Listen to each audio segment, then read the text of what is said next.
દારૂબંધી ગુજરાતમાં પણ દારૂ દરેક શહેરમાં આખું નેટવર્ક ચાલે છે કેવી રીતે? પોલીસની નજર સામે શહેરોમાં દારૂ કેવી રીતે પહોંચે છે? સરહદથી ગુજરાત સુધી દારૂનું આખું નેટવર્ક ચાલે છે. ચાલો જાણીએ દારૂબંધી છતાં લઠ્ઠાકાંડનો ખતરો કેમ યથાવત છે. નમસ્કાર, ધ લોકસત્તા શોમાં આપનું સ્વાગત છે. હું છું આપની સાથે શ્વેતા. ગુજરાતમાં દારૂબંધી છે તો પછી ગુજરાતના શહેરોમાં દારૂ પહોંચે છે કેવી રીતે? સરહદો પર ચેકિંગ છે, પોલીસ દારૂના જથ્થા પકડે છે, કેસ નોંધાય છે, છતાં અમદાવાદથી ભાવનગર સુધી ગેરકાયદેસર દારૂનું નેટવર્ક કેવી રીતે ચાલે છે? અને હવે સવાલ એ માત્ર દારૂનો નથી, નકલી અને ઝેરી દારૂ લોકો સુધી કેવી રીતે પહોંચી રહ્યો છે? ભાવનગરની ઝેરી દારૂની ઘટના અને અમદાવાદમાં ઝડપાયેલી નકલી દારૂની ફેક્ટરીએ ફરી એકવાર ગુજરાતની દારૂબંધી સામે અનેક સવાલો ઊભા કર્યા છે. ચાલો જાણીએ દારૂબંધીવાળા ગુજરાતમાં દારૂનું આ આખું નેટવર્ક ચાલે છે કેવી રીતે. દર્શક મિત્રો, મીડિયા અહેવાલ મુજબ ગૃહમંત્રી હર્ષ સંઘવીના જણાવ્યા પ્રમાણે 2024-25 દરમિયાન ગુજરાતની સરહદો પરથી ₹40 કરોડથી વધુનો દારૂ અને આશરે 11 લાખ IMFL બોટલો જપ્ત થઈ હતી. તો બીજી તરફ NCRB મુજબ 2024માં દારૂબંધી સંબંધિત 3.52 લાખથી વધુ કેસ નોંધાયા હતા. છતાં સવાલ એ જ છે, આટલી જપ્તી અને કાર્યવાહી છતાં દારૂનું નેટવર્ક અટકતું કેમ નથી? દર્શક મિત્રો, મીડિયા અહેવાલ પ્રમાણે નિવૃત્ત પોલીસ અધિકારીઓ અને કથિત રીતે આ ગેરકાયદેસર વ્યવસાય સાથે જોડાયેલા લોકો સાથે વાત કરવામાં આવી હતી. જાણકારોના જણાવ્યા પ્રમાણે ગુજરાતમાં દારૂ પહોંચાડવા માટે રાજસ્થાન, હરિયાણા, પંજાબ, મહારાષ્ટ્ર સહિતના પડોશી રાજ્યોનો ઉપયોગ થતો હોવાના કિસ્સા સામે આવ્યા છે. મીડિયા અહેવાલ મુજબ ભૂતપૂર્વ ડીજીપી આશિષ ભાટિયાના જણાવ્યા પ્રમાણે ગુજરાતમાં ગેરકાયદેસર દારૂનો મોટો જથ્થો પંજાબ, હરિયાણાથી ચંડીગઢ મારફતે પહોંચે છે.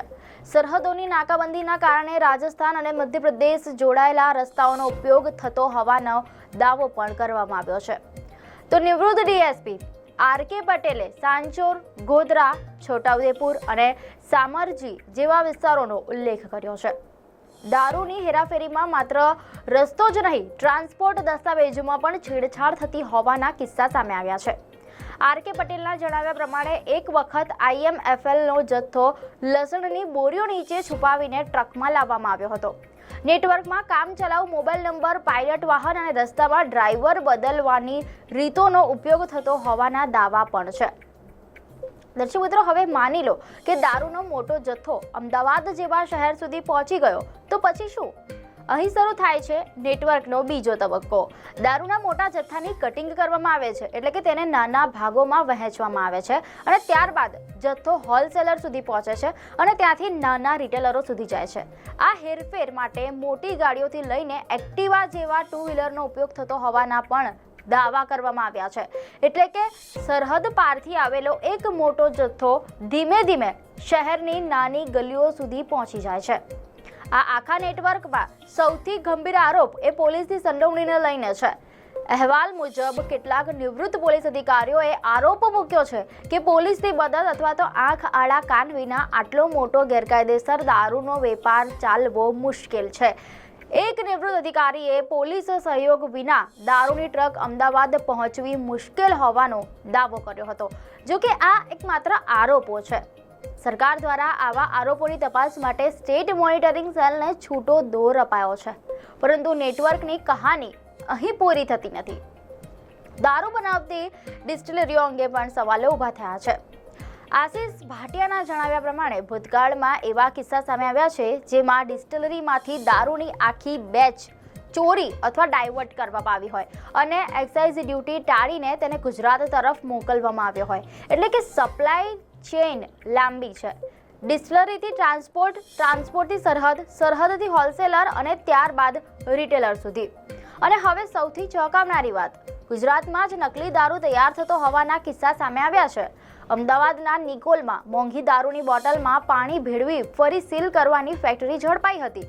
જ્યારે ભાવનગરના કેસમાં પોલીસ ફરિયાદ મુજબ બોટલોમાં કેમિકલ, પાણી, દારૂ અને એસન્સ ભેળવીને નકલી દારૂ તૈયાર કરાયો હતો. ફરિયાદમાં પહેલા બેચમાં 51 અને ત્રીજા બેચમાં 25 પેટી તૈયાર કર્યાનો ઉલ્લેખ છે. આ જથ્થો રિટેલરો સુધી પહોંચાડ્યો હોવાનો પોલીસનો દાવો છે. અને અહીં સૌથી મોટો ખતરો છે મિથેનોલ. મીડિયા અહેવાલ મુજબ લઠ્ઠાકાંડની તપાસ સાથે જોડાયેલા નિવૃત્ત અધિકારીઓના જણાવ્યા પ્રમાણે નકલી દારૂ બનાવનારા કેટલાક લોકોને મિથેનોલના ગંભીર જોખમની સંપૂર્ણ જાણકારી પણ હોતી નથી. મિથેનોલ દેખાવ અને ગંધમાં દારૂ જેવું લાગી શકે છે, જેના કારણે તેને ઓળખવું મુશ્કેલ બની શકે છે. ભૂતકાળના અનેક લઠ્ઠાકાંડમાં દેશી દારૂમાં મિથેનોલ ભેળવાયું હોવાનું સામે આવ્યું છે. તો આ આખી કહાણી શું કહે છે? ગુજરાતમાં દારૂ બંધ છે, પરંતુ ગેરકાયદેસર દારૂનું નેટવર્ક અનેક સ્તરે કામ કરતું હોવાના દાવા છે. સરહદ પારથી દારૂ આવે છે, ટ્રાન્સપોર્ટમાં છેતરપિંડી થાય છે, શહેરોમાં જથ્થો વહેંચાય છે અને કેટલાક કિસ્સામાં બોટલની અંદર જ છેડછાડ થાય છે. પરંતુ ભાવનગર જેવી ઘટના બતાવે છે કે આ માત્ર દારૂબંધીના કાયદાનો મુદ્દો નથી. આ લોકોના જીવ સાથે જોડાયેલો ગંભીર સવાલ છે અને કદાચ સૌથી મોટો સવાલ હજુ પણ એ જ છે. દારૂબંધી સામે સૌથી મોટો પડકાર દારૂની સપ્લાય છે કે તેની સતત માંગ. દર્શક મિત્રો, આપને માહિતી સારી લાગી હોય તો વિડીયોને લાઈક અને શેર કરજો, ચેનલને સબસ્ક્રાઇબ કરજો.